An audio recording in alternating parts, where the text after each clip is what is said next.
Okay,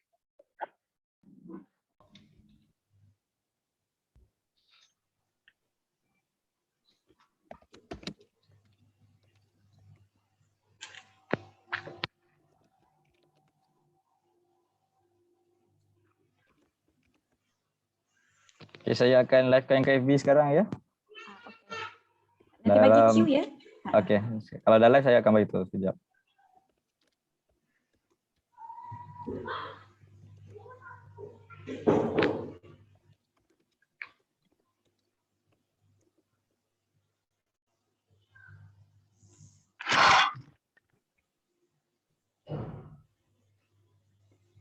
Okay. Assalamualaikum. Salam sejahtera. Good afternoon. Yang berbahagia Datuk Seri, Datuk, tuan-tuan dan puan-puan. Selamat datang kepada sesi webinar di bawah Kementerian Alam Sekitar dan Air. Jadi pada petang ini kita akan berbicara mengenai memanfaatkan denai sungai. Jadi kita akan memulakan tepat pada jam 4. Jadi sebelum itu bolehlah tuan-puan, puan-puan kongsikan bersama link webinar kita pada petang ini dengan sesiapa sahaja, tak kira lah pecinta alam sekitar ke ataupun komuniti setempat ke mana-mana yang sesiapa sahaja, sebab saya kira webinar pada petang ini pasti akan memberikan manfaat pada semua. Okey, jadi kita akan mulakan tepat pada jam 4. Jadi bolehlah dulu ambil kopi, ambil snack untuk di sebelah dan juga bersedia untuk webinar pada pukul 4 petang nanti. Jadi kita juga akan memberikan 3 hadiah, iaitu buku bertajuk Denai yang ditulis oleh Datuk Seri Zainul Ujang sendiri yang diterbitkan pada tahun 2021. Jadi kita akan beri hadiah tersebut kepada penonton ataupun hadirin yang memberikan soalan yang terbaik. Okey, jadi definisi terbaik tu nanti kita akan kupaskan kemudian. Tapi kita nantikan akan ada hadiah. Bukannya senang ni untuk dapat hadiah ni. Okey. Puisi, koleksi puisi daripada Datuk Seri Zainul Ujang. Jadi beliau ialah seperti mana yang kita kenali, beliau ialah memang gemar menulis puisi. Saya kira dia boleh menulis puisi itu dalam satu duduk sahaja, dalam 10 minit boleh keluar satu puisi. Begitulah hebatnya salah seorang panel kita pada hari ini. Jadi jangan lupa ya, kopi, teh, kerana webinar kita akan bermula pada jam 4. Dan juga kemungkinannya akan berakhir pada jam 5.30. Okay, tapi saya rasa sebab kita akan mengupaskan benda yang bermanfaat, jadi saya rasa masa itu akan berlalu dengan pantas ya. Okay, tapi apa-apa pun insya-Allah kita akan bermula tepat pada jam 4 petang nanti. Jadi boleh ya share link ini. Saya rasa kita akan bersiaran secara langsung melalui Facebook Live Kementerian Alam Sekitar dan juga Air. Jadi boleh share link di Facebook masing-masing, di Instagram, di WhatsApp. Jadi ajak ramai-ramai ya untuk turut bersama-sama di dalam webinar kita pada petang Sabtu ini. Jadi tadi saya baru je lihat salah satu peserta Malaysia kita di Olimpik berjaya kepada langkah seterusnya. Jadi dengan semangat itu juga kita akan bersemangat untuk webinar pada petang ini. Dia bukan Azizul Hasni, seorang lagi, Syahrul ataupun Syahrul tadi. Sempat saya lihat tadi sebelum kita berbicara langsung.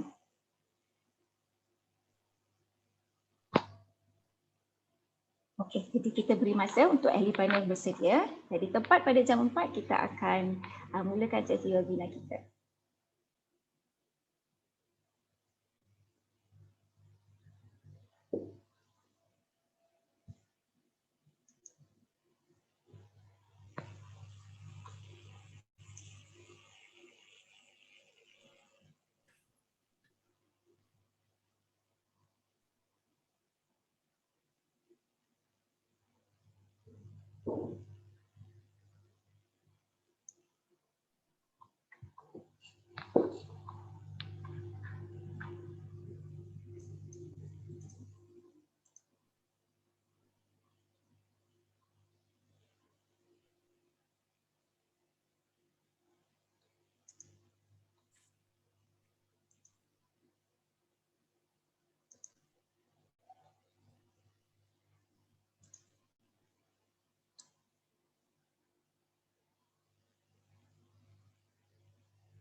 Okey, setepat pukul jam 4, jadi kita mulakan ya. Bismillahirrahmanirrahim. Jadi saya mulakan webinar kita ini dengan satu bait puisi, satu cebis puisi daripada penulisan Datuk Seri Zaini Ujang. Bayangkan setiap sungai di Malaysia disusuri denai dari huluan hingga hiliran. Setiap denai dilengkapi pula dengan turapan dan batuan atau cukup sekadar laluan.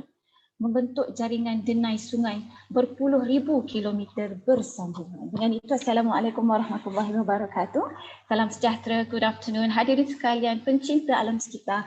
Selamat datang ke webinar petang ini bertajuk memanfaatkan denai sungai.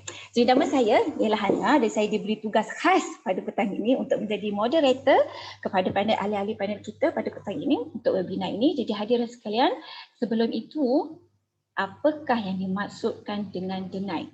Jadi denai itu berbunyinya satu bahasa Melayu yang sangat lembut sekali ya. Jadi ianya memberi maksud bekas jejak. Jadi bekas jejak ini tak kira lah sama ada di hutan ke ataupun semak ataupun belukar ataupun tepi pantai, yang mana ianya sebenarnya digunakan untuk sebagai satu laluan. Ya, satu laluan jalan menuju ke sesuatu sama seperti kehidupan kita hari ini. Ataupun dalam bahasa Inggeris dikenali sebagai trail ataupun path. Kan?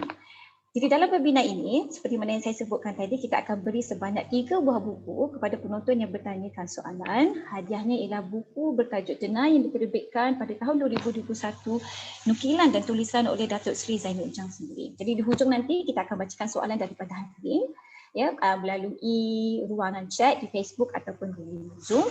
Jadi kita yang mana yang bertuah itu akan mendapat buku yang bertajuk Denai. Jadi hadirin sekalian, petang ini kita sangat bertuah kerana panel kita semuanya adalah hebat-hebat belaka dan lebih tepat lagi ialah orang yang tepat untuk membicarakan mengenai denai. Jadi kita ada daripada Kementerian Alam Sekitar iaitu yang berbahagia Datuk Seri Insinyur Dr. Zaini Ujang, Ketua Setiausaha. Jadi kita ada daripada yang menggubalkan polisi. Yang seterusnya kita ada yang berbahagia Datuk Insinyur Muhammad Azmi Ismail, Timbalan Ketua Pengarah Sektor Bisnes Jabatan Pengairan dan Saliran yang bercermin mata tersebut. Jadi yang berbahagia Datuk Azmi ialah orang yang operasi dan orang yang melakukan kerja di denai tersebut. Dan seterusnya kita ada yang berbahagia Profesor Datuk Insinyur Dr. Uthman Karim, iaitu Timbalan Nak Chancellor Hal Ehwal Kerajaan UKM, dan juga ialah Timbalan Presiden kepada Persatuan Sahabat Sungai Malaysia, di mana Datuk Seri Zaini Ujang sendiri pun ialah Presidennya dan saya ialah Setiausaha Agung Kehormatnya. Ya.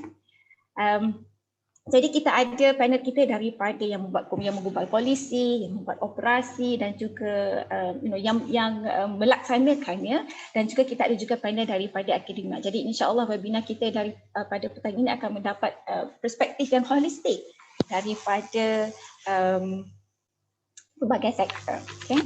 Jadi KASA, Kementerian Alam Sekitar, sudah melancarkan program Denai Sungai Kebangsaan dengan menyasarkan 10,000 kilometer denai di seluruh negara menjelang tahun 2030. Jadi ada 9 tahun lagi. Jadi saya rasa aspirasi KASA itu, kalau saya boleh lihatnya, ialah kita pulang semula ke alam sekitar, bermain dan juga mencari pengetahuan seperti mana datuk nenek moyang kita terdahulu. Ya, jadi panel kita mulakan dengan Datuk Seri Zaini Ujang. Bolehkah Datuk Seri Zaini menerangkan sedikit secara layman ya, apakah konsep dan juga dasar Denai Sungai Kebangsaan ini? Terima kasih Dr. Hana yang telah memperkenalkan kami dan memulakan majlis, dan terima kasih kepada semua yang hadir. Program Denai Sungai Kebangsaan ini kita mulakan pada tahun 2020 bertujuan untuk mengajak masyarakat, mendekatkan masyarakat kepada ekosistem sungai. Secara tidak langsung dengan adanya denai sungai ini, masyarakat kita tahu kedudukan sungai di kawasan mereka. Dan pada masa yang sama, masyarakat juga tahu keadaan sungai yang kadang-kadang menjadi sumber air kepada mereka. Contohnya mereka yang tinggal di Bangi, Dr. Hana, Dr.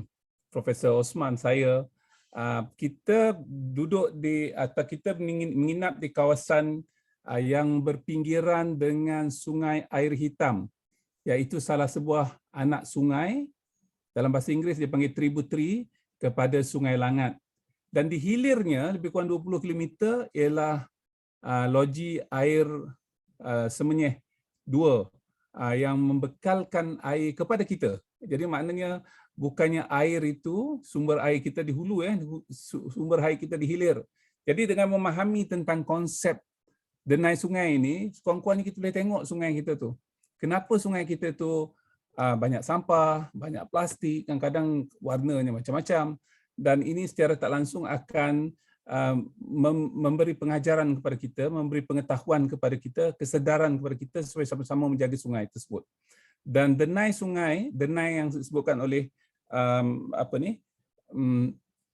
Dr. Hana tadi bermaksud jejak. Saya ada slide nak tunjuk Dr. Hana, kalau boleh saya izinkan saya pergi ke slide ni, ya. Dan ini Kamus Dewan, dan saya insya-Allah akan minta Kamus Dewan ni diperbaiki dari segi tafsiran, sebab dalam bahasa Inggeris tafsirannya bukan jejak binatang, ya. Ini termasuk babi, gajah. Saya fikir denai yang kita maksudkan ialah laluan. Dan kadang-kadang laluan tu cantik, bukannya laluan yang teruk. Ini saya sebutkan tadi. Inilah bukunya. Ini adalah saya minta maaf, ini dalam bahasa Inggeris sebab saya tak sempat nak terjemahkan. Benda ni dah ada dalam slide saya. Ini adalah strategi ataupun langkah kita menuju 2030, dan dalam strategi tersebut ada 30 inisiatif besar, ada 4 teras yang sangat penting ialah social inclusiveness dan principles of planetary health. Kami terlibat, Profesor Osman, saya, Datuk Azmi terlibat tentang kerja-kerja sungai ini saya fikir dah 30 tahun. Dan antara kajian yang pernah saya buat ialah di Sungai Tebrau dan Sungai Segit di Johor. Dan saya dapati berdasarkan pada pengalaman kita, apabila kita dilantik, dan biasanya term of reference kita tu lebih kepada physical infrastructure. Dia lebih kepada nak buat loji rawatan kumbahan, buat longkang yang proper, buat macam-macam lah. Tetapi mendekatkan masyarakat kepada sungai itu tidak diberi penekanan. Jadi kami dapati perkara social inclusiveness ini adalah satu benda yang penting. Ini satu contoh. Saya belajar di sini dulu. Profesor Osman belajar kat Liverpool, sebab tu dia sokong Liverpool. Saya tak ada, saya boleh sokong mana-mana sajalah. Ini adalah River Tyne. River Tyne ni 130 batu, ya. Kalau di Amerika, di Britain, mereka masih menggunakan perkataan batu, kecuali di Eropah lah menggunakan kilometer.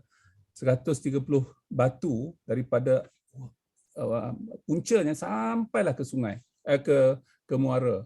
Dan mereka memulakan projek ni pada tahun 2013, tak lama dululah, ya. Sebenarnya denai itu dah ada dan mereka sambung-sambungkan, cantikkan denai itu. Tapi apa yang pentingnya, denai ini bukan hanya sebagai ekotourism.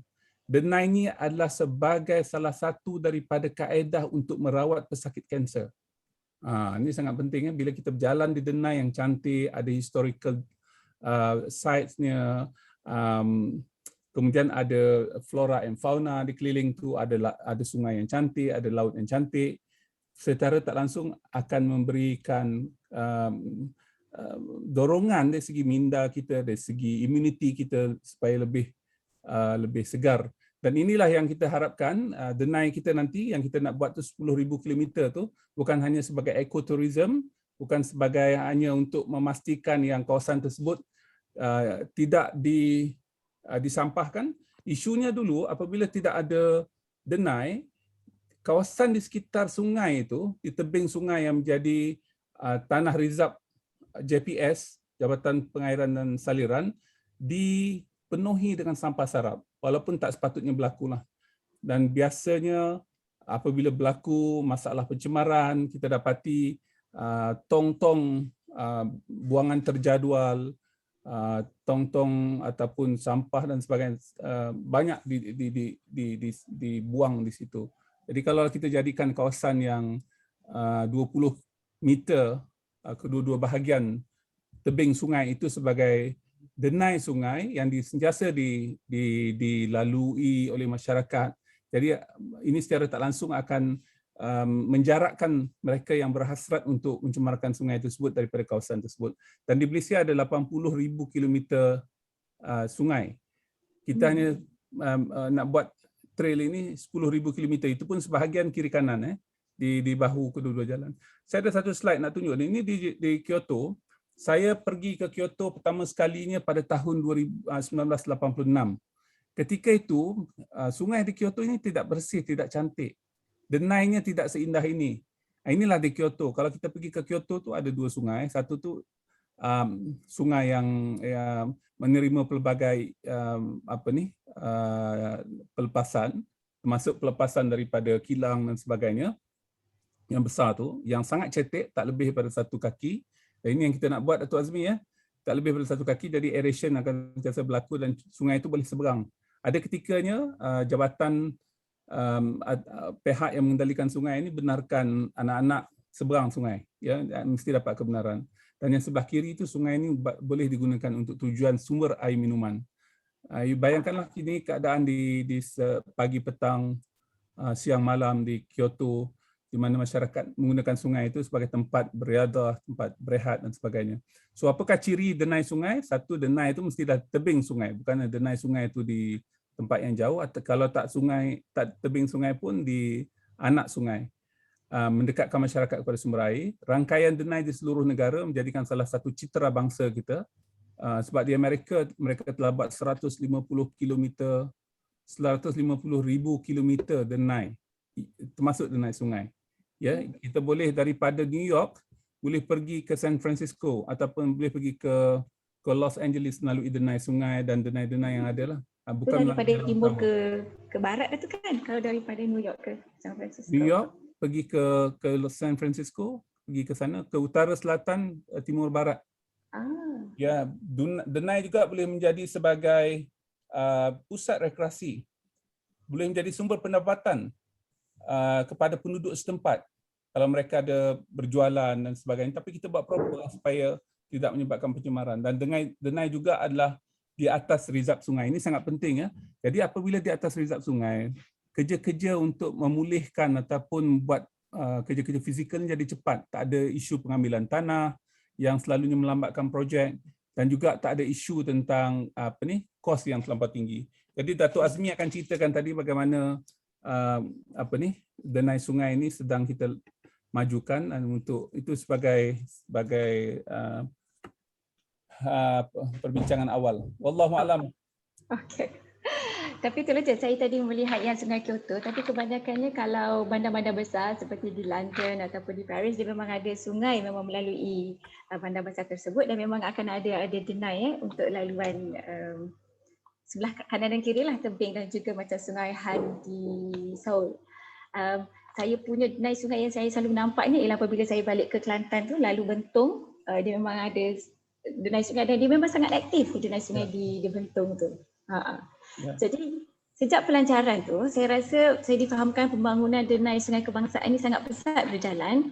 Jadi agensi kerajaan, masyarakat setempat, industri masing-masing memang aktif memberikan sumbangan dalam merealisasikan idea ini.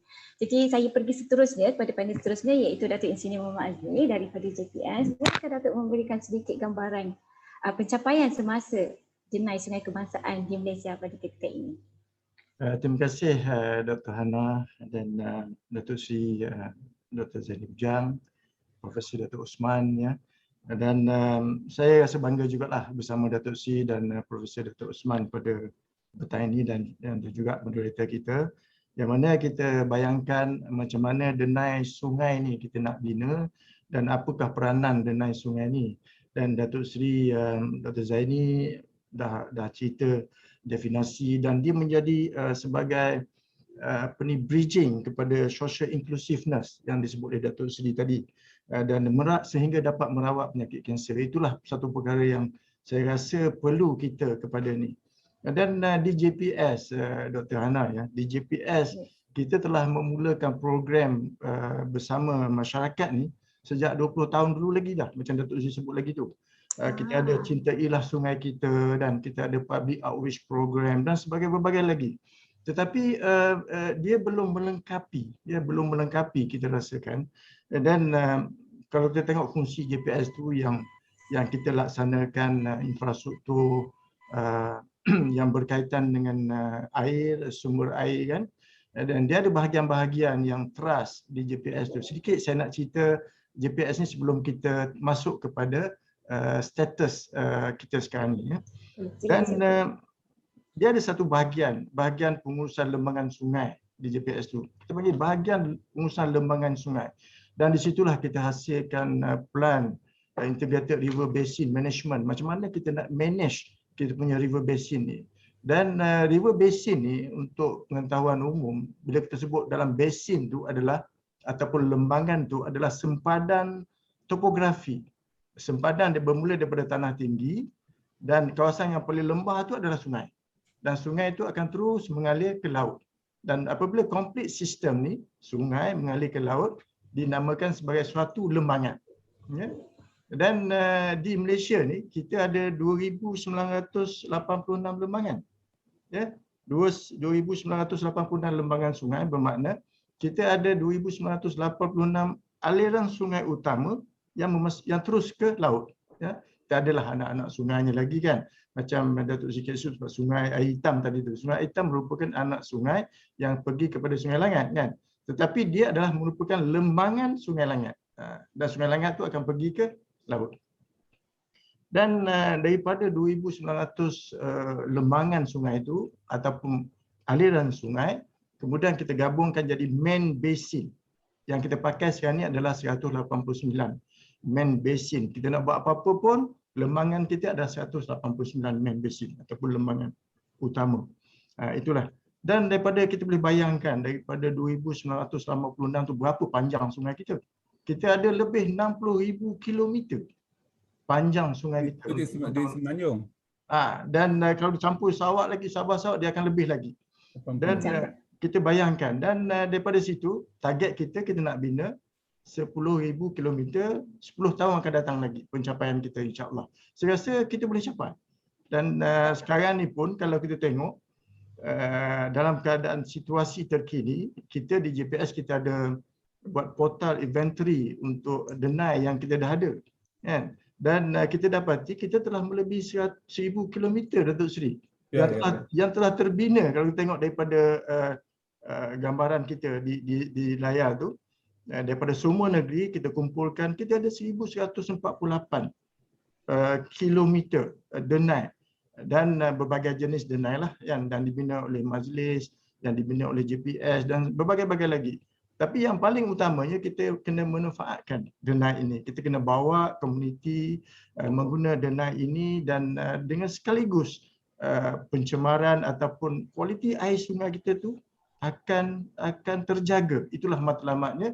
Di samping kita sendiri ini akan lebih sihat apabila kita selalu melihat alam sekeliling dan sebagainya.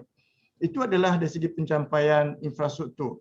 Yang paling utama juga saya nak sebut Dr. Hana, pencapaian dari segi penglibatan. Pagi tadi pun Datuk Seri bersama Prof Datuk Usman ke Sungai Air Hitam. Ramai komuniti kita di situ dengan SOP lah di zaman COVID ni kan. Dan nampak sambutan tu dengan SOP bagus kan. Dan daripada situ bila kita nampak itu penglibatan masyarakat digabungkan dengan penglibatan kementerian, ini juga satu pencapaian sebenarnya. Not only infrastruktur tetapi penglibatan agensi dan penglibatan di negeri misalnya, badan korporat dan universiti. Dan ada input daripada universiti yang terlibat bersama kita. Dan yang paling utama sekali, penglibatan kementerian, negeri, badan korporat, universiti ini adalah memupuk penglibatan komuniti. So apabila kita dapat komuniti itu bersama kita, insya-Allah denai kita akan berjaya. So kalau tak ada komuniti tak berjaya. Jadi itulah dia. Maknanya kita bekerja dengan komuniti dan kerancakan kejayaan denai itu adalah dia punya indikatornya adalah komuniti di kawasan tersebut. Dan kita pergi pada outcome dan sebagainya lagi kalau kita nak bercerita panjang. Setakat itu dulu Dr. Han. Setakat itu dulu ya. Tadi ingat tadi Datuk Azmi nak menceritakan juga tentang bagaimana pencapaian denai kebangsaan kita ataupun kita boleh pergi kepada round seterusnya ya. Okey. Terima kasih Datuk Azmi. Okey, tadi disebutkan juga tadi setiap orang mempunyai peranan masing-masing ya. Dia tak kira lah mewakili agensi ataupun institut. Jadi sebagai orang yang memang turun sendiri ke padang, saya rasa Prof Datuk Osman dan juga yang berkhidmat di dalam akademia, bagaimanakah kita boleh mengharmonikan peranan? Kita ada NGO, kita ada akademia, kita ada swasta dan orang ramai, terutamanya sebab kita hendak memberikan manfaat kepada orang ramai. Jadi bagaimanakah kita boleh mengharmonikan peranan antara satu sama lain, Prof?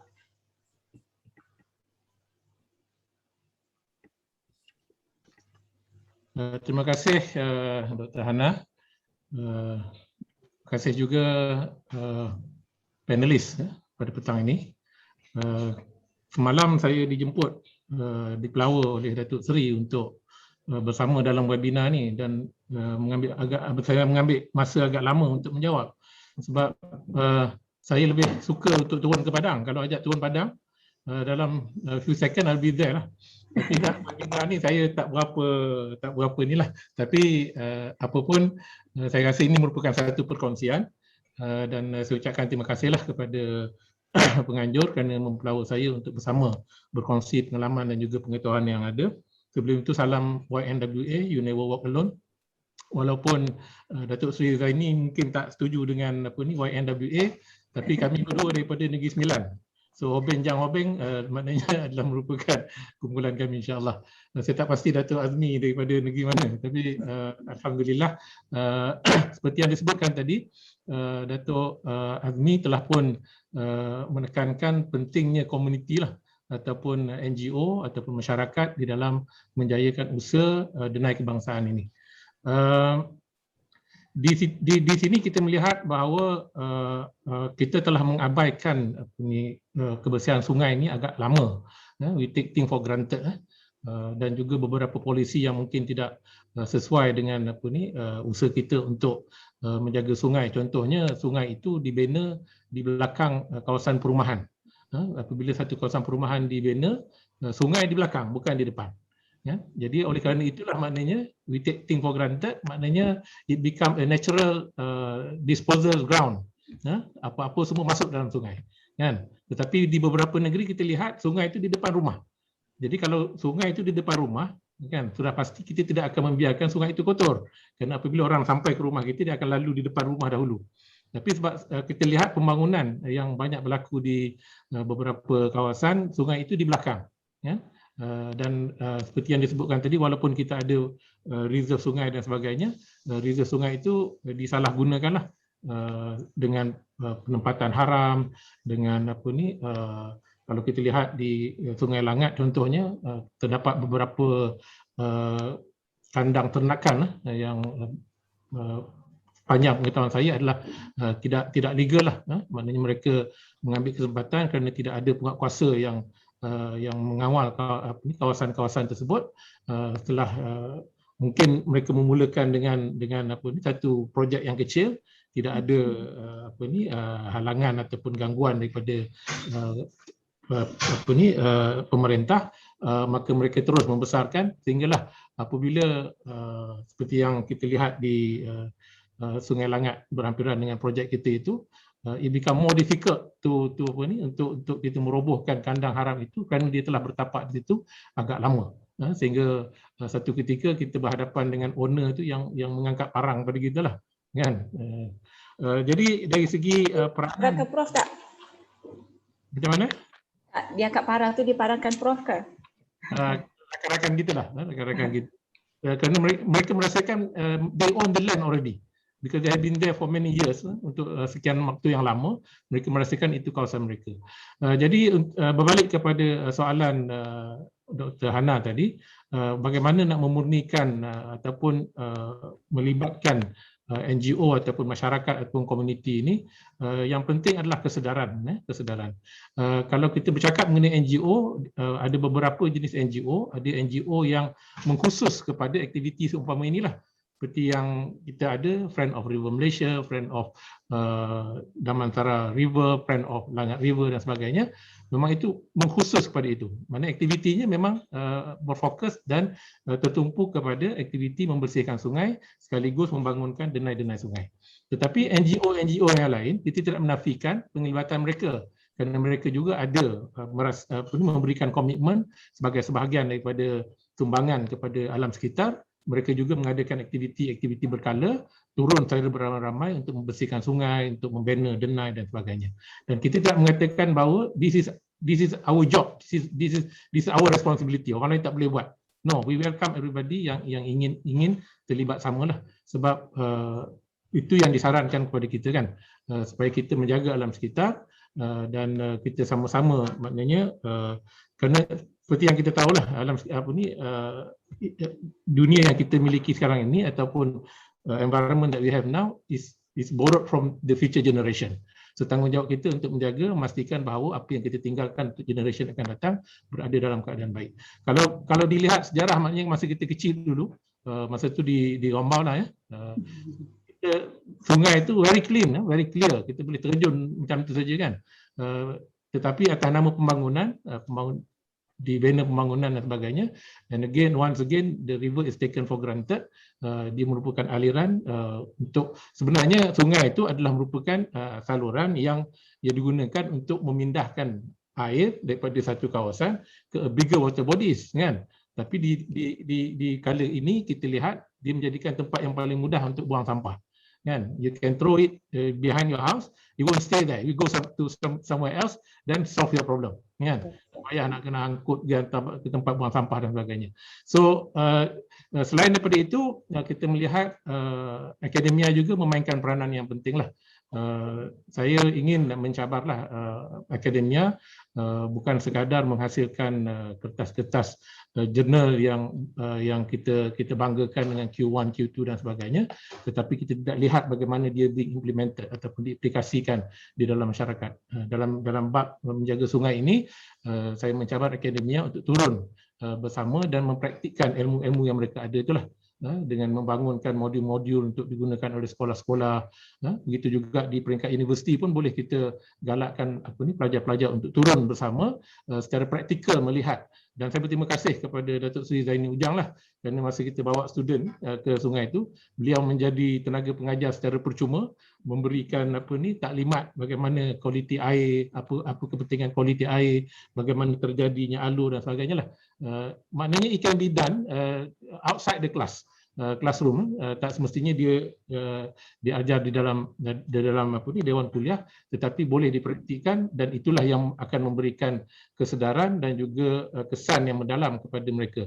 Kalau kita mulakan daripada sekolah rendah seawal peringkat muda, mereka akan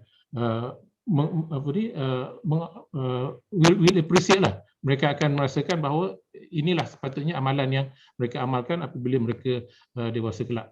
Tapi kita lihatlah, kalau saya boleh share bersama lah, sebagai PIBG di beberapa sekolah, kita lihat kawasan sekolah itulah paling banyak sampah kan. Pelajar-pelajar itu bila habis sekolah je keluar kawasan sekolah, beli jajan tepi jalan, lepas tu buang, naik bas buang keluar daripada bas dan sebagainya, and then nobody care kan. Tak ada orang nak marah, tak ada orang nak apa, dan kita membesar dengan cara itu kan. Sampai bila-bila pun bila kita besar, tak apa, maknanya buka tingkap buang keluar kan. Jadi ini satu habit yang saya rasa kita kena betulkan di peringkat awal lah, peringkat muda. Dan selain daripada itu juga kita melihat peranan swasta juga amat penting, khususnya di dalam CSR, memberikan dana-dana. Pengalaman kita di Friend of Langat River, kebanyakan infrastruktur yang kita ada itu kita tidak memohon daripada pihak kerajaan untuk membinanya, tetapi pihak swasta, khususnya alumni UKM, because kawasan itu berhampiran dengan UKM, telah turun memberikan dana menyokong untuk membina infrastruktur yang kita perlukan di kawasan itu. Jadi maknanya in short, semua mempunyai peranan.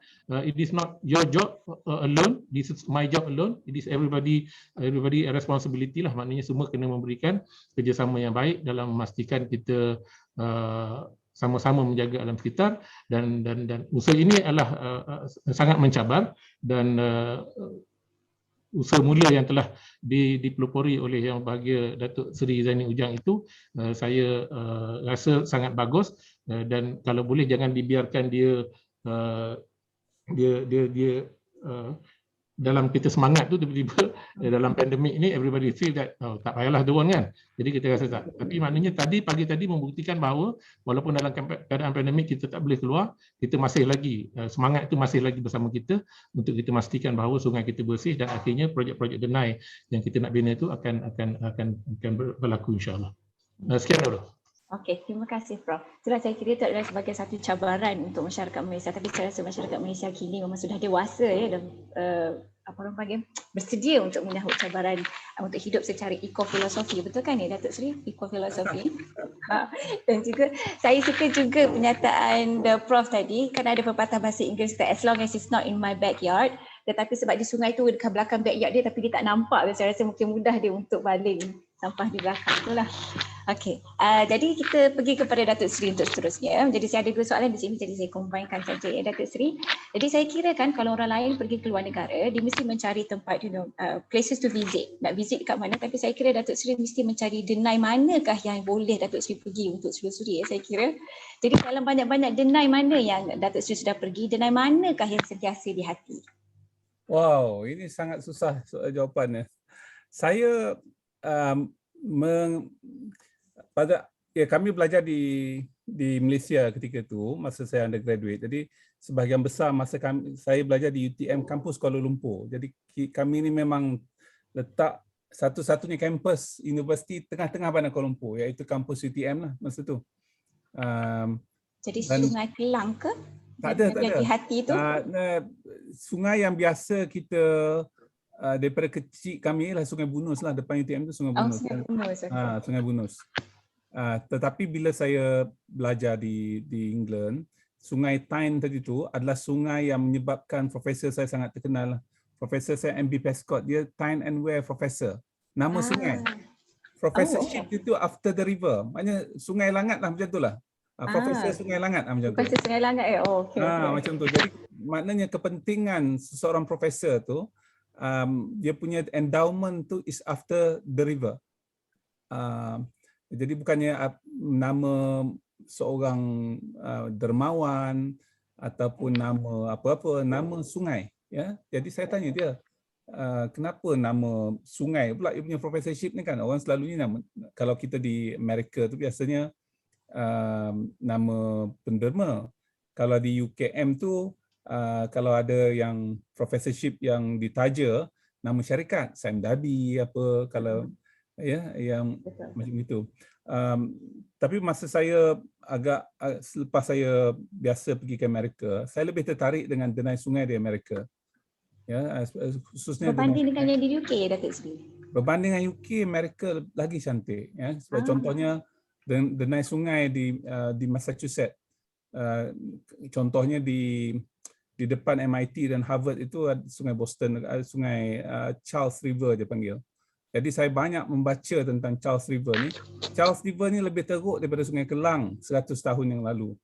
Ya, dan saya ada buku lah kat belakang rak saya ni, ada buku tentang Charles River, yang macam mana mereka bangunkan Charles River. Yang paling penting sekali ialah public participation dan Charles Walk dia panggil.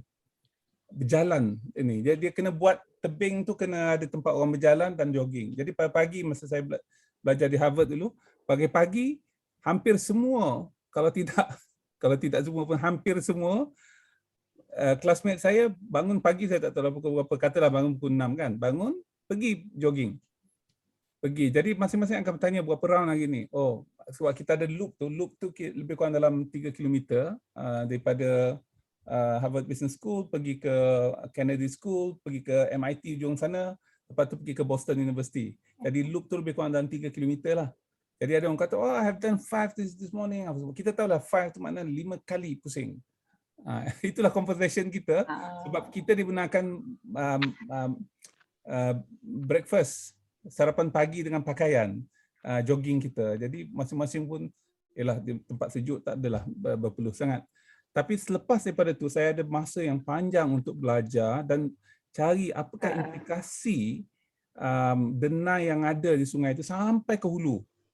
Ya, dan saya dapati masyarakat memberikan perhatian sangat serius kepada denai itu, dan setiap hari ada persatuan Friends of Charles River lah yang jaga sungai tu. Dia ada dia punya 4-wheel drive-nya, dan setiap hari Sabtu tak boleh ada laluan kenderaan kat situ daripada pukul 8 sampai pukul 12 tengah hari. Jadi hanya aktiviti-aktiviti yang berkaitan dengan berjalan kaki ataupun orang buat fun fair ke whatever lah.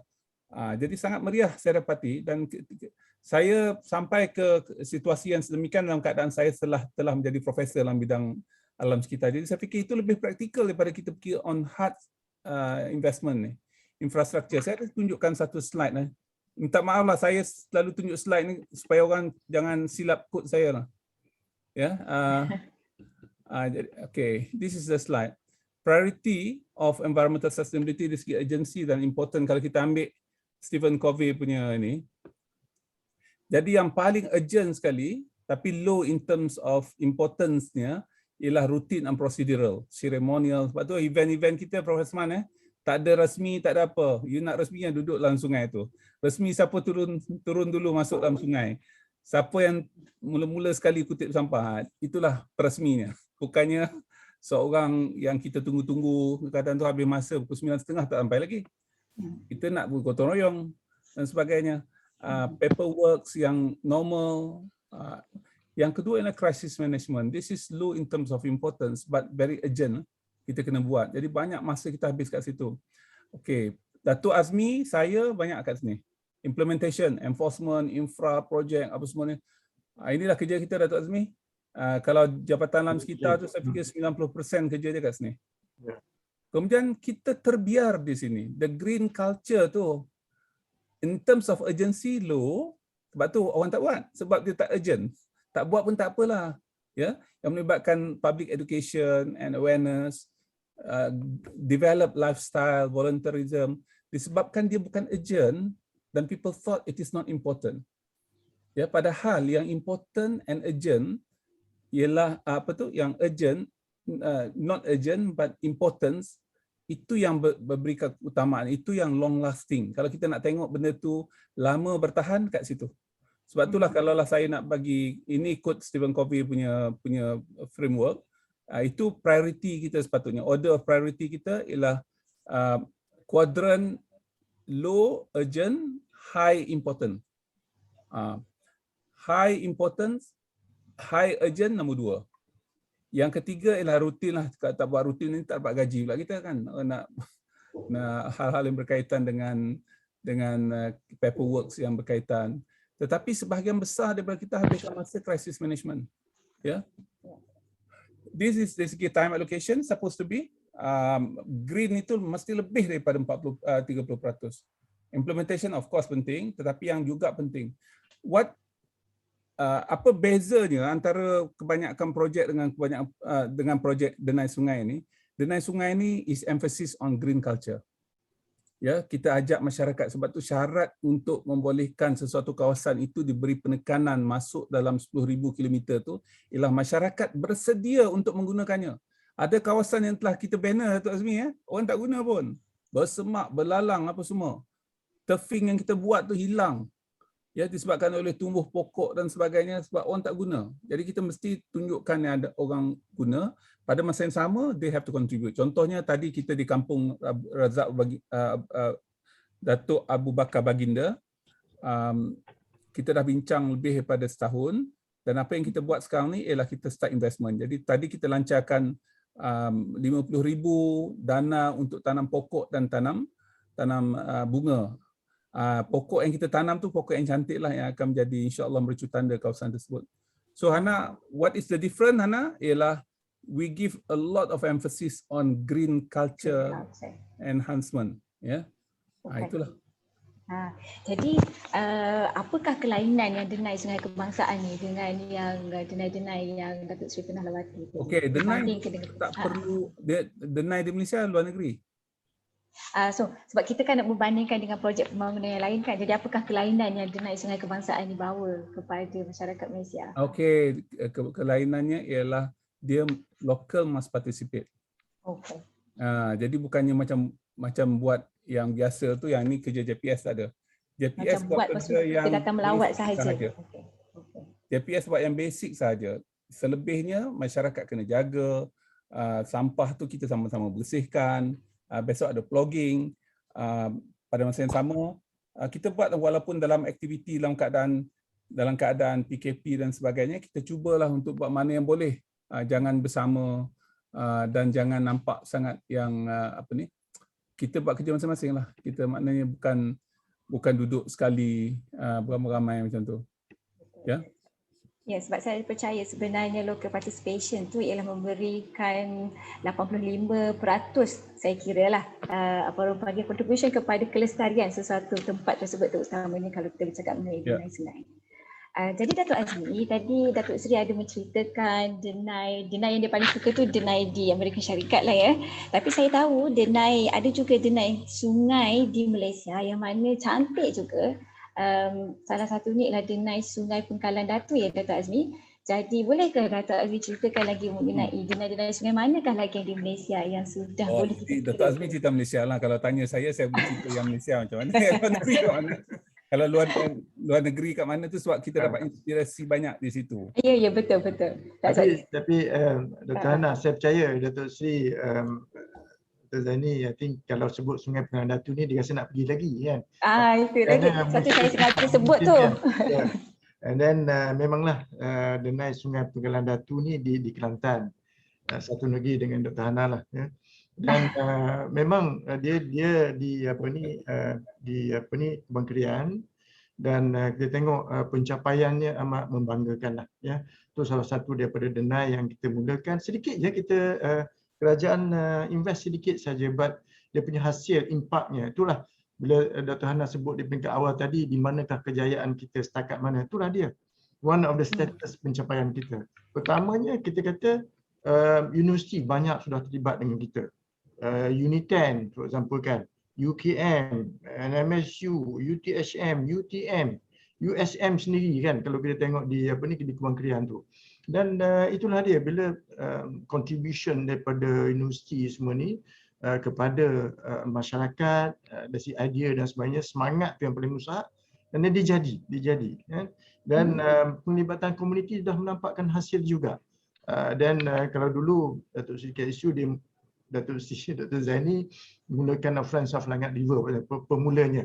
Sekarang ni dah hampir saya rasa Dr. Hana dah setiausaha agungnya kan, dah sampai 100 lebih komuniti di seluruh Malaysia dah saya rasa. Kita menuju kepada ni dan itu menampakkan hasil, impak dia kepada minat untuk kita bersama-sama dengan masyarakat untuk membina denai. Itu adalah satu pencapaian ya. Dan kalau kita tengok di denai Pengkalan Datu ni lah, saya nak cerita sedikit. Pengkalan Datu ni, Sungai Pengkalan Datu ni airnya jernih, cantik ya. Dan masyarakat di Pengkalan Datu ni ada satu buah pulau, dia Pulau Tengah, di mana di situ ada semua. Ada klip-klipnya dan sungainya boleh kita pancing ikan siakap yang 15 kg pun ada.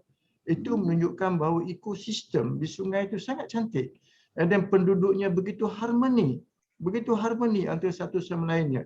Dan dia sama-sama membangunkan, ada chalet dan sebagainya. Dan apa yang lacking? Lackingnya apabila macam mana nak bawa pengunjung ke situ kan. So apabila kita buat denai, Datuk Seri, kita buat denai tu dan sama-sama, dan bila pengunjung datang untuk tengok klip-klip, tak payah dah naik perahu kan. Malam je jalan ikut denai tu nampak dah klip-klip. Dan dengan sendirinya chalet-chalet yang ada di Pulau Tengah tu akan dihuni oleh pengunjung. Dan restorannya, masakan tradisionalnya dan berbagai-bagai lagi. Saya tengok sangat menakjubkan. Saya dah naik perahu bersama setiausaha juga bersama Datuk Seri KSU hari tu. Dia tunjuk, dia cerita semua sekali macam mana kawasan tu super cantik. Dan itulah impak dia kepada penduduk dan kepada ekonomi negara. Dia pergi kepada ekonomi generation. Mana penduduk tu boleh berniaga. Kita tak adalah benarkan berniaga di atas denai, tapi berhampiran orang yang mengunjung tentu nak makan kan. So sudah tentu keadaan itu sangat ceria. Dan bila kita tengok kejayaan ini dan dengan penduduk yang begitu erat bermasyarakat, harmoninya, berfikir macam mana nak memupuk kepada kemajuan Pulau Tengah tu di sungai Pengkalan Datu tu. Dan sekarang ni dah penduduk sendiri bina tempat-tempat beliau untuk mendarat, pengkalan-pengkalan tu. hasil daripada denai yang kita buat. So dah nampak kemajuan dia kan. So itulah bila NGO, penduduk bekerjasama dan aktiviti-aktiviti gotong royong kan, dan pembinaan denai itu dia akan jadi mudah dan akan terjaga. Dan sekarang ni kita ada Friends of River contohnya kan. And then kita tahu bila kita buat Friends of River ni, penduduk tu adalah inisiatif mereka sendiri kan, bukannya berdasarkan kepada seremonial macam Datuk Seri sebut tadi tu. So kita dengan sendirinya akan membangun dan akan melagi luas penglibatan sebegini. Saya rasa ini adalah satu kejayaan kepada kita lah setakat ni yang perlu kita pupukkan lagi. Walau macam mana pun kita sebab galakan daripada kementerian yang ditajuk oleh Datuk Seri KSU, YBM dan Timbalan Menteri dan juga Datuk Seri KSU ke atas denai ni, dan kita baru-baru ni kita buat pelancaran semasa Hari Air Sedunia pada 27 Mac ataupun bulan Mac baru ni, dan di mana kita dapati 127 lokasi serentak kita buat gotong royong, termasuklah semualah Friends of River kita di seluruh Malaysia, dan kita buat serentak bersama dengan juga jadi-jadi kita, juruterjun daerah JPS di seluruh Malaysia bersama kita, dan kita buat serentak. Ini kalau kita biarkan macam ni, dia akan tenggelam macam tu je. Tapi ini adalah kita kata the trigger mechanism, yang mana kita akan buat lanjutan untuk social inclusiveness yang disebut oleh Datuk Seri tadi itu, supaya kita bawa komuniti seterusnya, bukan hilang sebegitu je. Dan kita akan laksanakan lagi pada Hari Air Sedunia. Kalau kita tengok gambar ni diresmikan oleh Yang Berhormat Menteri Datuk Seri Tuan Ibrahim Tuaman, Menteri kita, dan juga dihadiri oleh Datuk Seri KSU pun ada situ, dan seluruh tempatlah di Malaysia ni pada hari itu, dan kita jangka dianggarkan 10,000 penduduk ataupun peserta yang bergiat pada satu ketika itu. Dan insya-Allah pada bulan September ni, kalau keadaan mengizinkan, Hari Sungai Sedunia, kita pun nak buat sekali lagi supaya dia ada je trigger mechanism ni yang membawa kepada keinginan untuk bersama dalam kita membersih sungai atau menjaga alam sekeliling ni. Dan kita di GPS diketuai oleh Ketua Pengarah begitu passionate lah untuk memastikan bahawa sungai-sungai kita ni kita jaga dan bersih dan sebagainya. Sebab akhirnya kita minum air itu kan. So dan alam sekitar terjaga. So kenapa tidak kita menjaga dia? So itulah yang perlu kita pupukkan dalam semangat kita lah ya. Dan saya kira itu merupakan dah kejayaan. Dan di Johor sendiri untuk Sungai Kim Kim, for example, Yang Berhormat Menteri Besar sendiri, Datuk Haji Hasni Mohamad bersama Datuk Seri KSU dan Ketua Pengarah GPS pada ketika itu bersama-sama untuk membina denai yang kita anggarkan kita nak buat 500 meter, 5 kilometer, minta maaf, salah unit tu. Dan kemudian di sebelah kiri gambar tu ada perasmian sungai denai Pengkalan Datu lah yang kita buat. Sangat menakjubkan. Dr. Hana kalau balik Kelantan, sila datang ke tempat ni dan bawa family sekali. Kampung. Balik kampung. Sila. Tahun ni tak berkesempatan lagi tu Datuk. Itulah. Tadi Datuk Hana tanya saya orang mana? Saya orang Terengganu, dan di situ pantainya bersih, di Pantai Cendering contohnya. Bersih. Dan sungai pun tak tercemar sangat lagi, adalah 1-2 kan. Jadi kita kena jagalah aset warisan kita ni bersama. Setakat ni dulu. Terima kasih. Jadi saya ada satu soalan je lagi ya Datuk Azmi, sebab saya rasa hadirin sekalian pun melihat usaha gigi kerajaan dalam menjayakan program denai sungai ini, melihatkan kejayaan di sungai-sungai mana yang ada tu, saya rasa ramai pun yang sudah mula teruja ataupun sekurang-kurangnya terdetik sikit lah ya. Mungkin boleh diwujudkan juga di kawasan mereka, tapi mereka tak tahu macam mana cara nak buat dia. Jadi bolehkah dalam 1-2 minit ke Datuk Azmi terangkan sedikit bagaimanakah prosedur atau tata cara yang mana yang mereka boleh ambil sekiranya komuniti setempat tersebut ingin melakukan benda yang sama. Terima kasih Dana. Memang sekarang ni kita di seluruh Malaysia kita ada 95 juruter daerah. Saya suka refer pada buku ni. Ini buku ni hasil daripada Datuk Seri Datuk Zani juga. Buku program denai sungai kebangsaan ni. So dalam buku ni semua ada macam mana kita nak laksanakan dan sebagainya. Cantik buku ni walaupun simple, 43 muka surat, tetapi dia very comprehensive dari segi maklumat dan sebagainya. Dan untuk menjawab soalan Dr. Hana tadi, ya kita di seluruh Malaysia kita ada 95 juruterus daerah. Walaupun daerah kita ada 152 daerah pentadbiran, tapi ada daerah-daerah itu digabungkan 3 daerah untuk 1 juruterus daerah. Jadi kita ada 95 juruterus daerah semuanya. Dan sesiapa kita alu-alukanlah masyarakat, ketua-ketua masyarakat ataupun Friends of River, ahli jawatan kuasa masjid, ahli jawatan surau ke apa ke nak bina denai misalnya, ataupun NGO, pihak swasta, pihak korporat, boleh berhubung dengan jadi-jadi kita. Juruterus daerah kita merupakan frontliner kita di negeri. So apabila dia mendapat maklumat tu, dia akan semak kawasan tu sama ada sesuai ataupun tidak, dan macam mana dari segi tanahnya seperti sebut Datuk Seri tadi. Kita tak nak tanah individu atas tanah orang, jadi kita tak bolehlah menyalahi apa pula kan, supaya kawasan tu kawasan rezerv sungai yang boleh kita gunakan, dapat memberi manfaat yang paling utama, yang memberi sumbangan kepada water quality kita. Kalau kita nak buat denai tu, mestilah di kawasan hulu daripada intake LRA, loji rawatan air kita, supaya kita jaga kawasan hulu tu dan tidak ada pencemaran masuk kepada loji. Itu dah ada antaranya. Dan mestilah kawasan tu ada komuniti supaya kita dapat jaga denai itu. Kita tak nak bina kita tinggal. Nanti yang huninya nanti yang kita tak nak, lembu dan sebagainya, itu dia mencemarkan kan. So itu yang paling utama. Dan apabila jadi kita mendapat maklumat ni, dia akan bawa kepada pihak berkuasa negeri. Dan kita tahu kan, sungai, tanah semua ni adalah hak negeri, di bawah negeri kan, di bawah kerajaan negeri. Dan dapat persetujuan dan sebagainya, boleh juga dibawa kepada JPS, dan kita di Jabatan Pengairan dan Saliran ni, jawatan kuasa teknikalnya dipengurusi oleh Ketua Pengarah JPS. Dan kemudian kita akan bawa kepada Datuk Seri KSU yang akan mempengurusikan jawatan pemandu denai sungai ni. So kita akan bincang secara strategiknya. So kita pastikan outcome-nya kepada masyarakat, kepada negara, dan dapat mengembangkan ekonomi, dan kita laksanakan. Kita akan cuba seberdaya mungkin supaya kita akan dapat memperbanyakkan lagi denai sungai kita ni.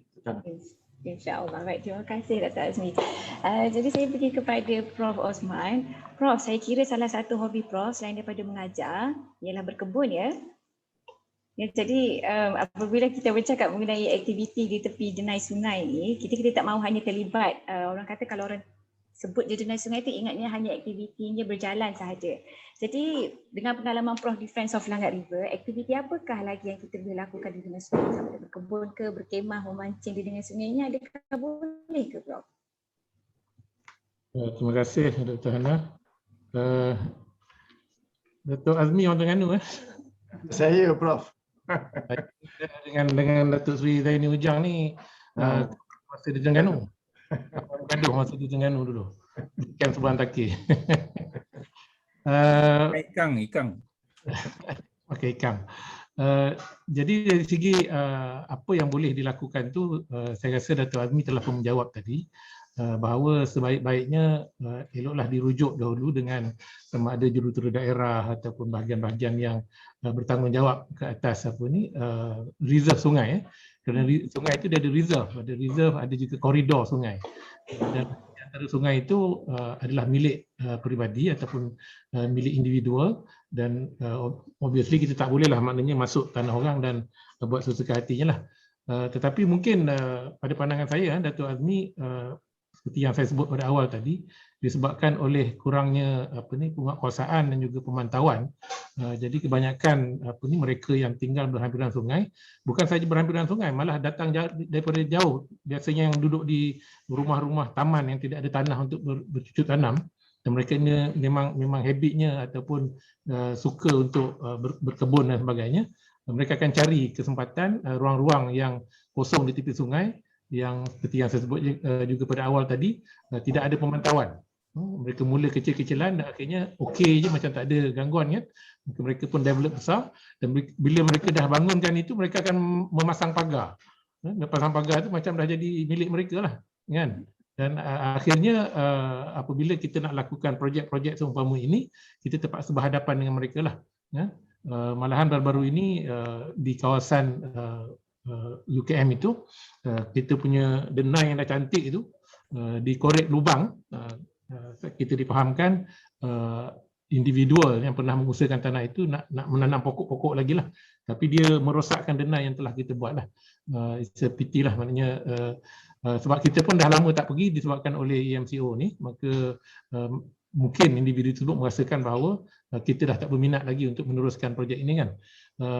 Tapi saya juga tidak menidakkan, maknanya dari segi kesediaan mereka yang ingin mengusahakan sama-sama menjaga kawasan reserve yang kita nak jadikan denai itu, sebab kalau kita saja nak menjaga mungkin kita tidak punya kepayahan dan juga masa untuk melihat denai itu sepanjang masa. Mereka ini kalau kita boleh ajak berbincang ataupun kita boleh maknanya win-win situation lah dari segi mereka menanam pokok-pokok yang saya rasa boleh dibenarkan oleh pihak berkuasa tempatan, kerana ia bukan pokok kekal ataupun pokok yang boleh merosakkan ataupun membahayakan tebing sungai dan sebagainya. Mereka ini boleh mendapat hasil dan di waktu yang sama mereka juga turut menjaga kawasan-kawasan tersebut. Maknanya kita sama-sama membangunkan ataupun menjaga, membersihkan kawasan tersebut. Bukan maknanya kita berkonfrontasi in claiming siapa punya tanah ni kan. Kita dah lama duduk sini, orang lain tak boleh masuk dan sebagainya. That shouldn't be lah. Tapi banyak aktiviti yang boleh dilakukan dan kita melihat contoh-contoh seperti yang Datuk Seri kongsi bersama kita lah di luar negara kan. Dia merupakan tempat yang sebenarnya kalau kita berjalan pagi-pagi tepi sungai itu, dia perasaan tenang tu datang kan. Dan sungai ini juga merupakan satu aset yang ataupun merupakan satu yang disebut oleh Allah SWT dalam Al-Quran. Banyak kali disebut dalam Al-Quran, kalau tak silap saya pada semakan yang lepas tu dalam 50 lebih lah, 50 lebih kali disebut, dan ianya dikaitkan dengan syurga kan. Mereka ini dimasukkan dalam syurga dan di dalamnya sungai-sungai kan, di dalamnya terdapat sungai-sungai. Maknanya kalau kita dengar syurga tu pun kita rasa hebat lah, tapi selalu dikaitkan syurga-syurga di dalamnya mengalir sungai-sungai kan. Tapi kita tengok sungai kita ni, kita tak rasa macam syurga kita kan, pasal keadaannya yang agak kotor dan sebagainya lah. So itulah maknanya sama-sama lah kita menjaga. There are a lot of things that we can do di sepanjang kawasan tebing sungai. Selain daripada denai, mungkin boleh juga kita mengusahakan cucuk tanam yang boleh mendatangkan hasil. Kalau di kawasan kebun saya di Sungai Buah itu, memang mereka menanam pokok pisang, pokok-pokok yang boleh dapat hasil segeralah, dan dia tidak mengganggu dari segi dia bukan pokok-pokok kekal kan. Kalau ada keperluan, maknanya ada projek, maknanya I don't think they mind kalau kerajaan meneruskan projek di tepi sungai, kecuali mereka menanam pokok durian kan, lepas dah 10 tahun tiba-tiba datang tebang, memang rasa galak lah kan, pasal nak menunggu dia berbuah tu. Tapi kalau pokok yang dapat hasil macam pisang tadi dah dapat hasil dan sebagainya, so win-win situation lah, maknanya mereka juga turut menjaga kebersihan di sepanjang sungai tersebut. Wallahualam. Okey, sebab kalau dekat tepi Sungai Langat tu ada beberapa durian dah kan, Prof, di tempat Friends of Langat River tu, dan juga ada rambutan manis juga tu, saya pernah rasa rambutan di situ tu. Jadi saya kira selain daripada berjalan di tepi denai sungai ni, kita juga boleh berkebun, berkemah dan juga bawa anak-anak bersama-sama menjalankan aktiviti riadah. Jadi Prof, agak-agaknya dalam 1-2 minit ni sebelum kita habis jam 5, Prof melihat dalam masa depan adakah kebarangkalian kita boleh berbasikal di sepanjang denai sungai ini? Sebab saya rasa ramai orang Malaysia suka berbasikal selain daripada berjogging. Ada kebarangkalian tak kita boleh berbasikal di sepanjang denai sungai? Memang boleh.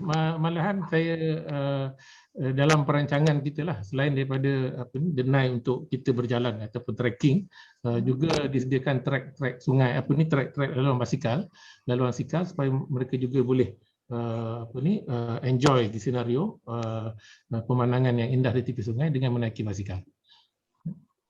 Okay. Jadi sebelum macam mana? Memang ada dalam perancangan, malahan yang disebut tadi nak camping dan sebagainya, sebenarnya Datuk Seri telah meletakkan cabaran apabila PKP ditamat ni, kita akan melakukan camping di tepi sungai di UKM tu insya-Allah. Tak beli kemah lah. Beli kemah. Tak, biasanya Hana, ni penting. Ramai di antara kita sekarang ni dah ada kesedaran untuk melaksanakan aktiviti luar bangunan, outdoor activities. Jadi option yang kita ada sekarang ni lah pergi ke gunung-gunung, bukit-bukit yang mana-mana di sekitar Lembah Kelang ni lah. Sama ada di dalam Selangor ataupun pergi ke berhampiran di Negeri Sembilan, kat Melaka kan. Bayangkan kita ada 100 km sungai Langat, 100 km sungai Sungai Kelang. Dan kalau kita buat cantik, jadi ada tempat untuk kita melaksanakan outdoor activities. Jadi perkara ni kita banner dulu. Dari masa ke semasa saya dah bagi tahu Datuk Azmi, yang penting ialah kita dalam bahasa Inggeris ni create an interest, adakan kesedaran dulu kepentingan benda ni. Dari masa ke semasa nanti kita akan tambah baiklah. Apa yang kita buat sekarang ni, katalah kita buat berhampiran dengan kampung Datuk Abu Bakar Baginda tu 2 meter denai tu. Satu ketika nanti 2 meter tak cukup. Kita perlukan 4 meter. Jadi yang ada sekarang ni lah sebelah kiri, kita buat lagi sebelah kanan. Macam tu. Kita tak nak buat yang sebelum-sebelum ni di kawasan yang sama. Kita buat tak ada orang guna. Dan akhirnya jadi tempat-tempat di mana pelbagai perkara yang negatif berlaku, tempat maksiat, tempat nak pergi dadah ke apa semua. Tak naklah bila-bila terlindung macam tu, ada pula di situ, dan ini akan mengundang aktiviti lain. Jadi kita pastikan masyarakat mesti menerima projek tersebut. And then from time to time kita akan perbaiki, kita akan cantikkan lagi. Katalah 10,000 tu dah siap, dan kita buat grading. Daripada grade 1 jadi grade 2, grade 2 jadi grade 3. Katalah kemuncaknya grade 5 sebagaimana di Putrajaya. Di mana ada kemudahan-kemudahan seperti bilik air in between, kemudian tu ada lampu, street lighting dan sebagainya. Perkara tu akan kita buat kemudian lah. Tapi untuk permulaan ni, kita buat penyambungan tu dulu. Jadi sepanjang katalah daripada Putrajaya, precinct 15 tu, sampai ke hilir Sungai Air Hitam. Kita map out everything, orang dah berjalan, jadi kalaulah ada, macam katalah saya boleh naik basikal di dalam di track itu sampai ke pejabat saya, bukan melalui jalan utama. Dan begitu juga yang lain-lain. Dari masa ke semasa kita baiki, dan kita cari strategi kita cari anak sungai yang pendek, so kesannya lebih cepat dan nampak. Ya, daripada kita nak baiki 125 km sungai ataupun nak membangunkan 125 km yang pelbagai masalah, lebih baik kita buat untuk yang Datuk Azmi, saya sebutkan itu 10 km. 10 km ni mudah, ya, dan kita tahu secara detail lah apa benda nak buat. Terima kasih. Bertepatan juga dengan definisi deny itu sendiri kan, daripada itu ialah bekas jejak. Jadi kita tinggalkan dulu bekas jejak dulu, baru kita boleh membinakan infrastruktur yang lain pada masa akan datang. Jadi sebelum saya tutup tirai webinar kita, sebelum kita pergi pada sesi soalan, jadi saya beri 1 minit untuk setiap seorang. Jadi tadi Datuk Seri itu saya kira 1 minit Datuk Seri, ya. Jadi Datuk Azmi, aspirasinya daripada JPS tentang program deny Sungai Kebangsaan. JPS akan meneruskan deny ini sebenarnya disebut oleh Datuk Seri sendiri tadi, dan sekarang kita pergi kepada deny bandar pula, urban trail, sungai-sungai bandar, selain pada kita buat sungai-sungai di luar bandar. Dan pencapaian sungai bandar tu macam Sungai Kelang contohnya. Sungai Kelang tu sama dengan Sungai Kalang di Kuala Lumpur contohnya lah kan. Di Sungai Kalang tu di Singapura, Sungai Kelang di Kuala Lumpur kan. Dan kita dapati Sungai Kalang banyak berbeza as compared dengan Sungai Kelang kita di Kuala Lumpur ni sebab water quality dan sebagainya. Tapi banyak faktor-faktor lain lah. Dan kemungkinan dengan deny sungai bandar ni juga akan membantu untuk mempertingkatkan water quality. Saya nak sebut satu lagi, Dr. Hana. Dalam kita membuat deny, kita kena tanya diri kita. Tahu tak kita river address, alamat sungai. Kita ada alamat rumah kita. Di mana kita tinggal, kita ada alamat rumah kita kan. Tapi kita ni ada tak river address, kita tahu tak? Ada 3 perkara, Dr. Hana. Yang pertama, kita kena pasti kita tinggal di lembangan mana. Macam Datuk Seri KSU dan juga Datuk Prof Osman, dia tinggal di lembangan Sungai Langat. Kan? So yang tu yang paling susah sekali tahu. Dr. Hana juga. Dan kemudian tu satu perkara. Yang keduanya, air buangan kita tu dia pergi ke sungai mana? Kan? So cuba kita fikir, kita renung sejenak, air buangan sama ada dia terus ke sungai ataupun melalui loji rawatan, Loji rawatan tu akan ke sungai mana? Kan? Yang pertama kita kena tahu lembangan mana. Yang kedua, air buangan kita ke sungai mana. Yang paling utama sekali, air minum kita tu dari sungai mana? Ada 3 perkara. Lembangan mana, air buangan di mana, air minum kita di mana. Kalau ketiga-tiga perkara ni adalah Sungai Langat, kenapa kita tak mesti jaga Sungai Langat tu? Sebab itulah maknanya kita kena menghayati tempat tinggal kita tu. Saya selalu berbincang dengan kawan saya, Dr. Kalitasen, yang begitu aktif dalam program-program NGOs dan sebagainya. So selalu bincang river address. Cuba kita renung dan kita tengok kita river address kita macam mana. Dengan itu saya rasa hasrat kita untuk membina dan untuk menyayangi sungai itu akan bertambah-tambah. InsyaAllah. Okay. Baik, terima kasih Dr. Azmi. Jadi kata terakhir daripada Prof untuk webinar ni bukan kata terakhir untuk selamanya. Jadi sebagai orang komuniti yang memang turun ke padang tu Prof, apakah aspirasi Prof terhadap masyarakat setempat? Jadi sekurang-kurangnya at least kepada masyarakat Lembangan Sungai Langat lah tempat kita duduk ni Prof.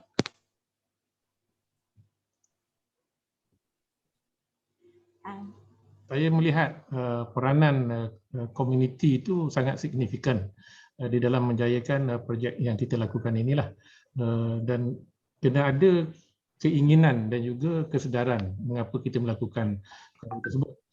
Kalau nak kongsi keinginan itu bermula tahun 96 lagi sebenarnya. Kami beberapa pensyarah bercadang untuk mencantikkan Sungai Langat tu. Masa tu memang semangatlah.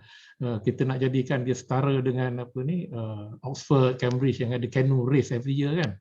Tapi bila tengok macam impossible, macam tak not doable lah kan, dengan keadaan sungai yang sedimentation very high, dengan sampah yang banyak dan sebagainya. Sehinggalah maknanya Datuk Seri Zaini sendiri ketika itu, beliau merupakan KSU, Kementerian Pengajian Tinggi, dan kebetulan juga merupakan ahli lembaga pengurusan Universiti UKM.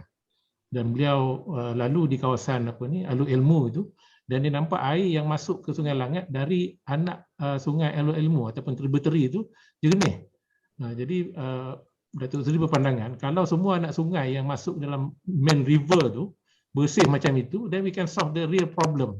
Kan? Rather than looking at Sungai Langat how to solve this big problem, sedangkan we are not solving the small problem that cause the big problem tu, then it will never work. Kan? Jadi di sepanjang Sungai Langat tu banyak anak-anak sungai. Lepas tu kita pilih Alur Ilmu kerana keadaan sungai airnya yang agak jernih, dan kemudian kita bergerak ke Sungai Hitam dengan rakan-rakan yang bersama dengan kita mula memilih sungai-sungai lah, di Damansara, Sungai Bona, Sungai Selaru dan sebagainya lah.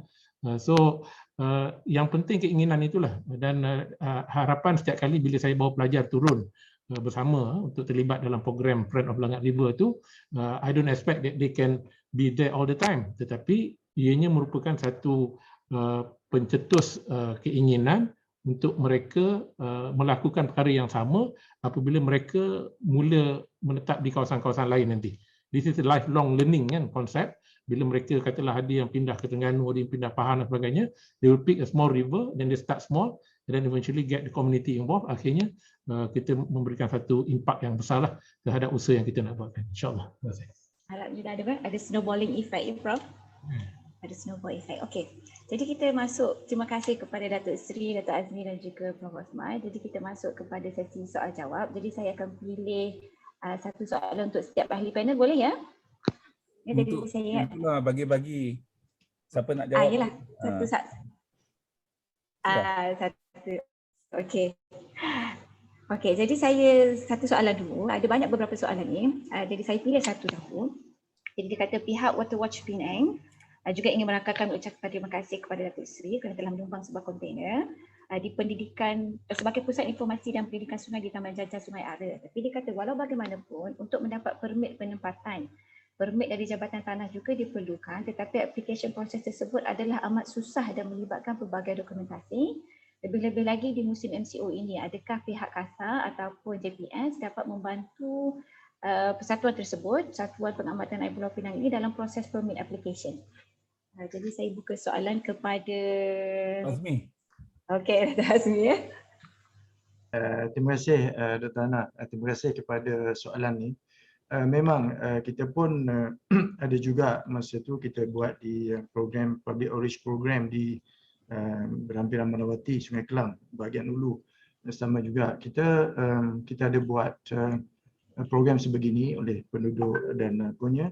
Dan kadang-kadang kita perlukan sedikit macam kabin untuk kita menyimpan apa-apa ataupun apa-apa yang berkaitan dengan pembersihan sungai itu.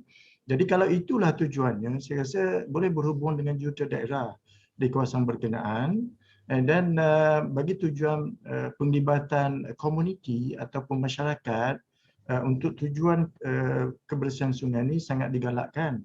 So apabila mendapat sokongan daripada jurutera daerah di JPS dan insya-Allah pihak berkuasa negeri akan sokong. Itu dibuat di luar bidang kuasa kita, tetapi saya rasa insya-Allah itulah cara dia. Okey. Baik, terima kasih Dato' Azmi. Jadi saya ni ada satu soalan yang disebab dia kata dituju khas kepada Datuk Seri Zainud Ujang daripada Satisden Kita Sami. Jadi soalannya ialah pembinaan denai sungai merupakan antara usaha yang bagus. Walau bagaimanapun kita tahu rizab sungai tidak diwartakan dan penggunaannya di bawah kuasa Pejabat Tanah dan Galian. Bagaimana kita boleh pastikan denai yang dibina ini boleh kekal lama dari segi undang-undang dan tidak diusik oleh pembeli tanah rizab ataupun untuk perkara lain? Kerana JPS hanyalah agensi perwakilan kuasa bagi rizab sungai. Jadi saya rasa dia ada juga dia meletakkan side note. Dia kata you are a good inspiration for young environmentalists and river advocates. Okey, Bini. Perkara ni kita bincang banyak kali semasa Majlis Air Negara yang terakhir ni, saya lupa bulan berapa, kita bentangkan inisiatif ni dan semua kerajaan negeri bersetuju untuk bersama dengan projek denai sungai kebangsaan ni. Sebahagian kerajaan negeri tu dah bagi pun setiausaha kerajaan negeri dah hantar pun senarai sungai-sungai yang mereka nak majukan. Dan ini satu perkara yang sangat menarik lah. Saya fikir bila presentation yang saya, benda ni banyak kertas dibentangkan ketika itu. Tapi untuk kertas ni saya yang bentangkan. Saya dapati lebih pada setengah jam ya, Menteri Besar Datuk Azmi mungkin ingat masa tu. Menteri Besar bersilih ganti nak tambah, dia kata nak buat macam ni. Jadi maknanya tak ada isu dari segi sustainability. The issue sekarang ni ialah bagaimana kita nak buat. Ya, jadi saya dah sebutkan tadi, berbanding dengan projek lain, kita nak buat jalan raya, kita kena beli tanah nak buat jalan tu. Tetapi kita dah ada tanah yang reserve sungai. Walaupun sebahagian daripada kuasa dari segi tanah tu adalah kerajaan negeri ataupun majlis daerah dan sebagainya, tetapi apabila berkaitan dengan reserve ni, dan itulah sebabnya kita buat program dan kita nak jadikan 10,000 ni, dan kita buat macam-macam promosi. Selepas siap ni nanti, sekarang kita sudah buat apps, ada universiti yang buat apps, dan apps ini digunakan untuk tahu di mana denai yang telah siap. Kalau bayangkan kita ada 10,000, nanti orang tahu. Katalah saya pergi balik ke tempat saya tinggal kecil-kecil dengan Prof. Osman tu di Seberang Takir contohnya. Jadi sungai Seberang Takir tu kat mana denainya yang saya boleh berjalan, dan orang pun tahu. Sekarang ni orang tak nampak lagi kepentingan denai ni, sebab tu kita kena tunjukkan. Apabila kita buat di pengkalan datu dan sebagainya, kita tunjukkan impaknya. Dan buku yang saya tunjukkan tadi tu khas saya sebutkan bagaimana denai sungai ini memberi kesan yang sangat positif kepada pesakit-pesakit kanser. Kalau dalam setiap orang akan mati. Katalah pesakit kanser tu stage 3 ataupun sebagainya, dengan adanya motivation mereka, hati mereka senang, seronok, physically they are exercising. So jangka hayat mereka insya-Allah lebih ini. Hayat ni Allah yang bagi, Tuhan yang tentukan berapa lama hidup dan sebagainya. Tapi sekurang-kurangnya ada kajian menunjukkan bahawa mereka ni lebih sihat, ya, berbanding dengan mereka yang hanya menunggu masa untuk mati. Jadi apa yang saya sebutkan, kepentingan itu mesti ditunjukkan. Jadi saya tak nak kita ni terlampau berfikir secara masalah. Oh, masalah kalau saya buat ni macam, jadi masalah ni memang masalah tu memang ada, sebab itulah kita berada dalam keadaan sekarang ni, sebab sungai kita macam tu. Sebab setiap orang nak buat sesuatu fikir masalah dulu. Why not kita buat? Dan saya telah minta pegawai-pegawai di kementerian, persatuan dan sebagainya, why not we work together? Jangan cakap banyaklah. Kita banyak orang tu kritik hebat, tapi dia tak tahu sungai dia kat mana. Ya, tapi why not kita buat apa yang kita boleh buat? Sekecil-kecilnya. Memang kita tak ada seorang yang boleh menyelesaikan semua masalah sungai kita. Tak ada seorang Perdana Menteri ke Menteri Besar yang boleh selesaikan semua masalah. Macam-macam isu akan ada. Kalaupun bersetuju, duitnya tak ada. Dalam konteks denai sungai ni kita bagi-bagi. Kerajaan JPS tu dia buat yang basic-basic saja. Bukan kita tak boleh buat semua dan kita memang tak nak buat semua. Kita nak masyarakat membantu. Contohnya Sungai Langat tu banyak industri datang, individu datang. Kalau kita buat majlis itu tanah tak pernah guna duit yang orang bagi pun. Kalau kita kata nak buat majlis, contohnya lah, besok kita nak bersihkan tapak untuk semayan ke seluas 50 meter. Jemput datang. Orang datang, katalah yang datang 50 orang datang. Masing-masing akan bagi saya akan bawa pisang standan, saya akan bawa air, saya akan bawa nasi lemak.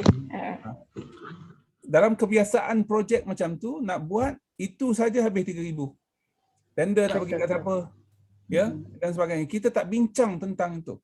Kita bincang to the point where we can spend our time and resources to create or to develop or to produce output and outcomes.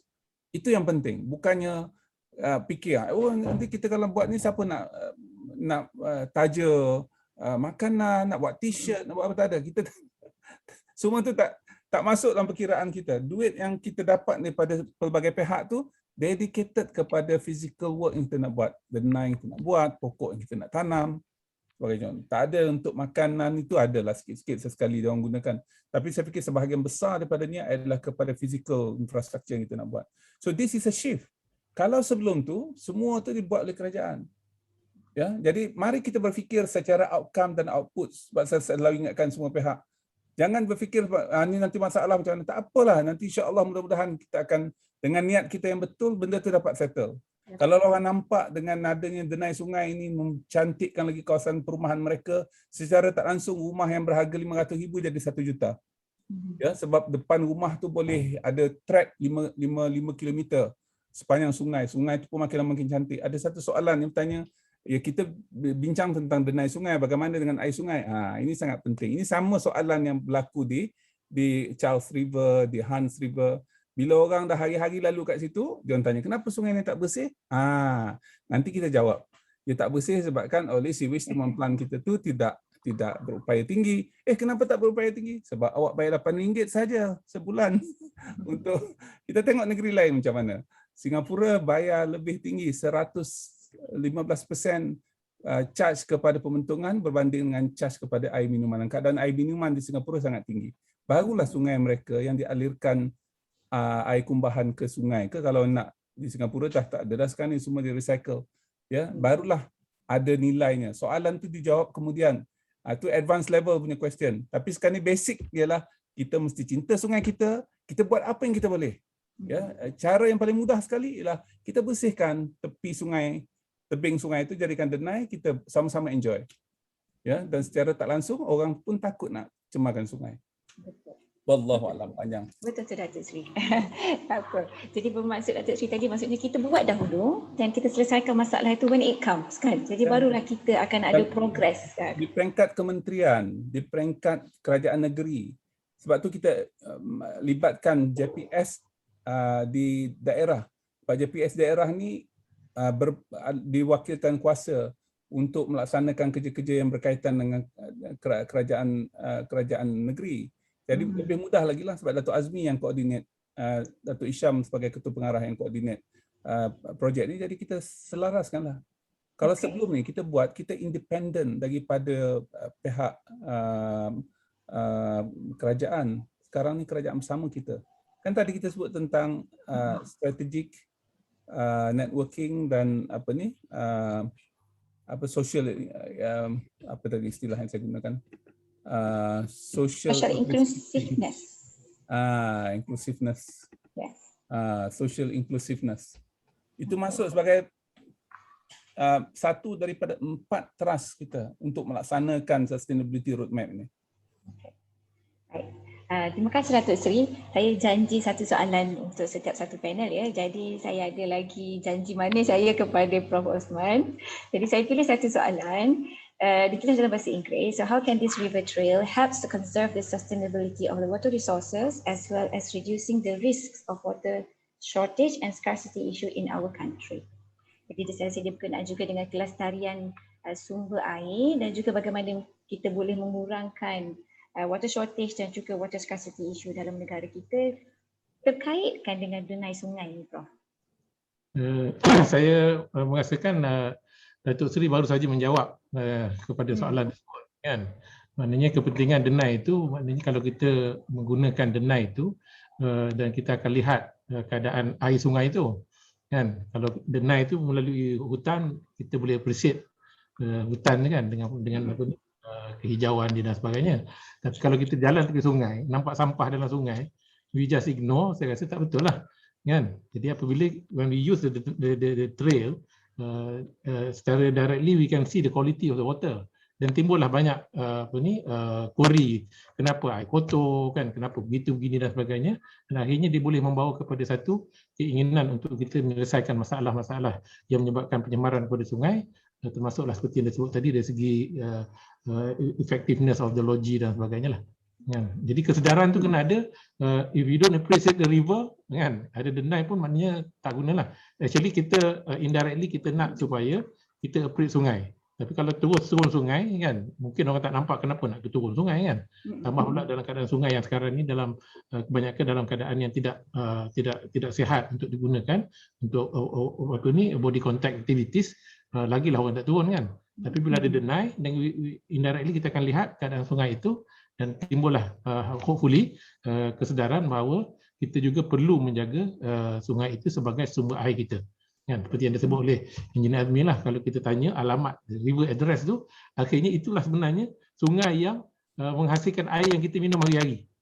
Kan, tempat yang kita buang sampah, tempat yang kita tak jaga dan sebagainya, itulah sebenarnya punca. Kan, dan baru-baru ni berlaku gangguan bekalan air kan, disebabkan oleh pencemaran sungai. Kan, jadi maknanya kalau kita tak peduli pada sungai kita, itulah yang akan berlaku pada kita apabila berlaku pencemaran dalam sungai tersebut. Baik, terima kasih Prof. Itu dia, ada satu soalan lagi, sebab saya rasa soalan ni agak menarik juga kerana Datuk Azmi telah mengutarakan dia, bagaimana kita nak cari river address ni sebenarnya. Jadi mungkin kalau orang-orang air tu dia dah biasa macam mana nak cari river address dia. Bagi orang yang bukan air, bukan maksud saya bukan air, bukan dalam bidang air ni, bolehkah Datuk Azmi berikan pada hadirin-hadirat kita yang ada, macam mana dia nak cari river address masing-masing? Mudah saja, kita kena tengok. Ini menarik, soalan ini menarik kan. So kita kena tengok sungai yang berdekatan dengan kita tu sungai apa, kan? And then kita yang pertama. And then kemudian kalau anak sungai, dia bermula daripada parit lah, parit kecil daripada anak sungai, dan anak sungai tu mengalir ke mana? Dan dia tengok Google dan sebagainya. Dan katakanlah last sekali dia pergi kepada Sungai Kelang. Dan kita tahu Sungai Kelang itu adalah sungai utama yang mengalir ke laut. Jadi yang tu adalah kita punya lembangan kita, lembangan Sungai Kelang kan. Begitu juga kita kena selidiki air buangan kita pergi ke mana. Kan? Kalau kita duduk di Sungai Kelang, loji rawatan kita tu di mana? Kita boleh selidik. Kita tahu dari mana. Loji rawatan ni sebenarnya dia ambil catchment-nya di mana. Kalau catchment-nya kawasan kita, itulah dia. Yang kedua, address kita. Dan air yang kita minum kita tahu. Punca daripada mana kan. So bila punca daripada mana tu, kalau daripada sungai tu, itulah dia. So tiga perkara tu perlu kita tahu. Dan kita telah buat kind of cadangan juga supaya dalam bil air kita tu, kita kena pastikan air tu datang daripada sungai mana. Mungkin Datuk Sikasiu tahulah berkenaan tu.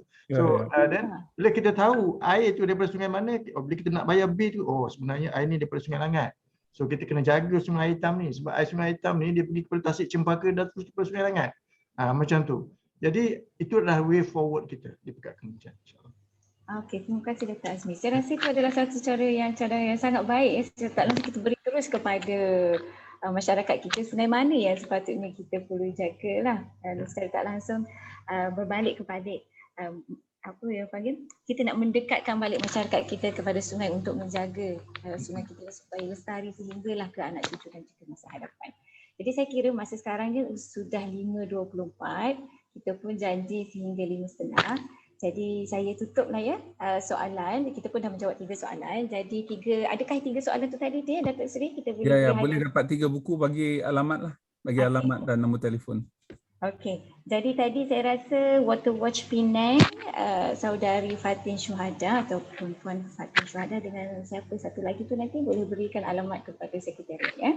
Okey, dengan itu saya bagi pihak penganjur Kementerian Alam Sekitar dan juga Air mengucapkan terima kasih kepada ahli panel kita ya, Datuk Seri Engineer Dr. Zaini Ujang, Datuk Engineer Muhammad Azmi dan juga cikgu saya Profesor Datuk Osman Karim kerana sudi menghadirkan dan juga berkongsi pendapat ya, berkongsi pengalaman bagaimanakah kita dapat memanfaatkan denai sungai ini. Betul lah tadi saya kata 1.5 jam tu cepat sungguh masa berlalu, kita pun dah 5.25. Jadi dan juga saya ucapkan terima kasih kepada hadirin hadirat yang meluangkan masa pada petang Sabtu ini untuk sama-sama kita berkongsi pengalaman dan juga mendengar pengalaman daripada ahli-ahli panel kita. Dengan itu saya ucapkan terima kasih. Assalamualaikum, salam sejahtera, take care and have a great weekend. Terima kasih.